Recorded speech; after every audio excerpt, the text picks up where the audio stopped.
And now we bring you a simple story of everyday people. There's no place like home.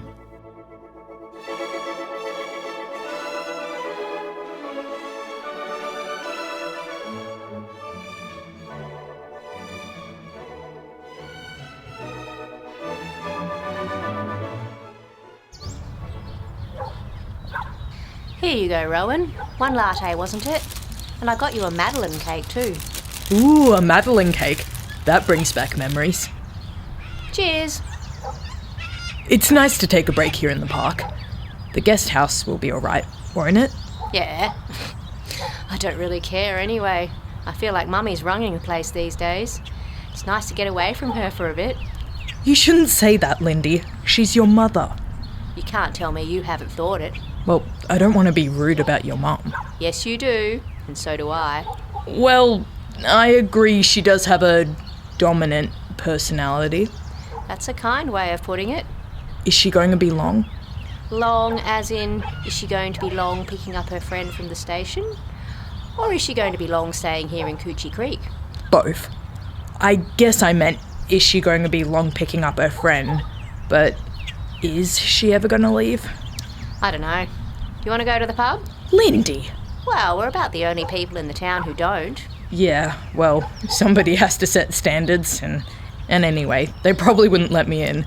And do you really want to hang around with all the protesters and lunatics who are in there? You'd be better off going up to Chutney Farm and drinking some of Gordon's turnip whiskey. True. Let's go there. Who's this friend of your mother's, anyway? Oh, someone she went to school with. Heather, someone or other. Apparently she's my godmother, but I don't remember her very well.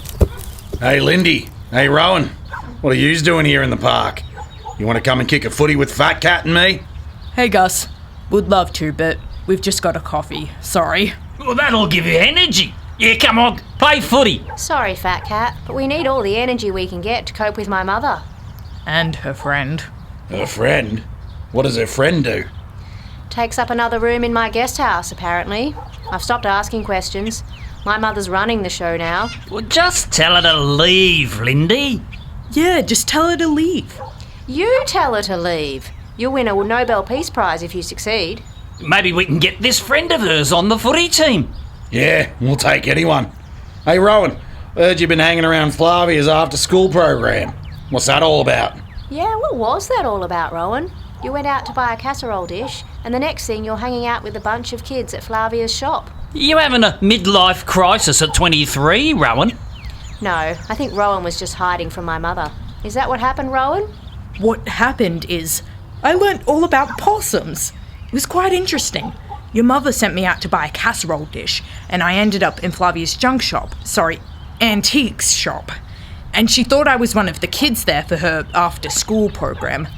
Why does every lady of a certain age in this town treat me like I'm a little kid? Because you're too short.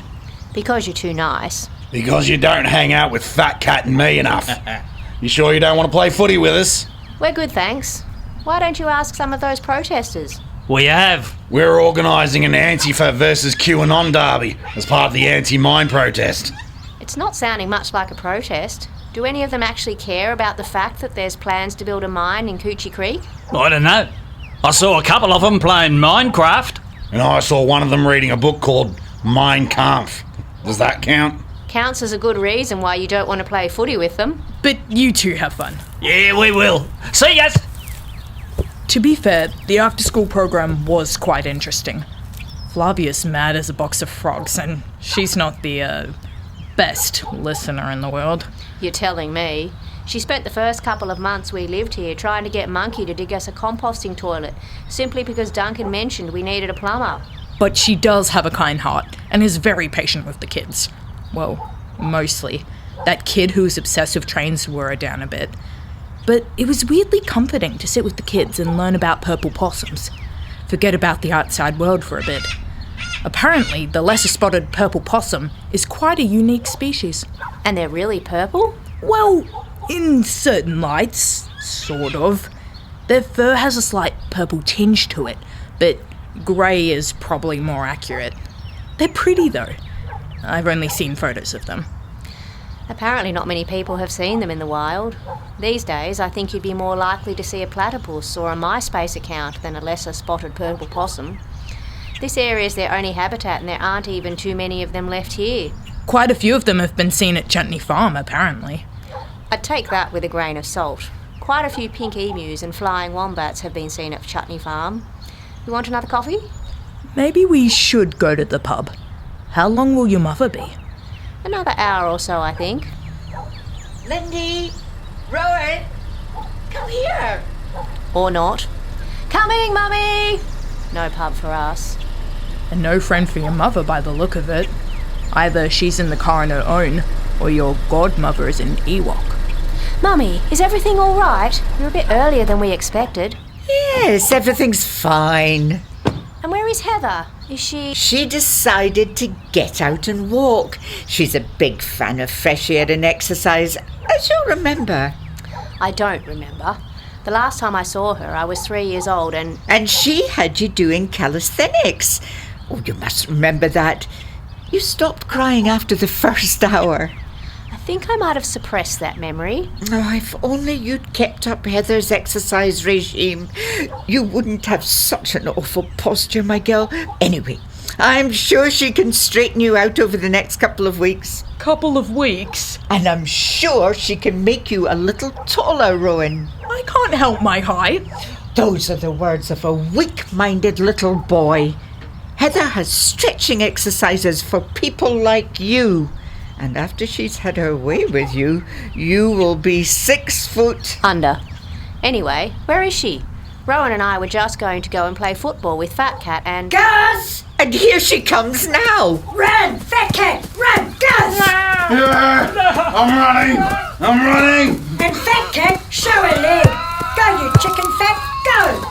We'll have you playing football properly in no time. Someone, please make us stop! Hello, Fat Cat. Hello, Gus. I haven't seen you since... Oh, I gave you that lovely dinner at the guest house. Well, I think I might be about to give it back.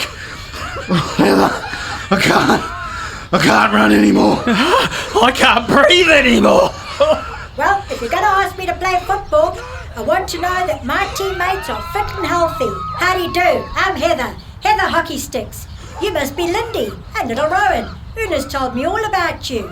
Heather Hockey Sticks? Well, my real name is Heather Hoki Bahitsu Pitsikwanda Mutunga Mayobaya. But some people have a bit of trouble pronouncing it, so Heather Hockey Sticks will do. Heather places great importance on mental strength and physical fitness. Indeed I do.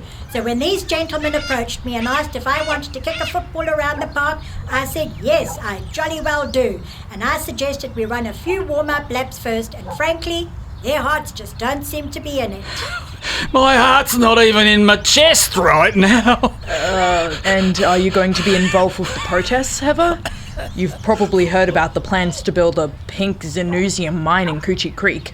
It could impact a number of endangered species. Although some people believe it will be good for the local economy, and they're very keen to make their voice heard too. No, I have no interest in mines, and I have no interest in pink Xenusium, whatever that is. And quite frankly, I have absolutely no time for any endangered species that doesn't have the backbone and personal responsibility to unendanger itself. Now come on, Rowan. Come on, Lindy. Get away from the coffee shop and get away from the car. We're jogging back to the guest house.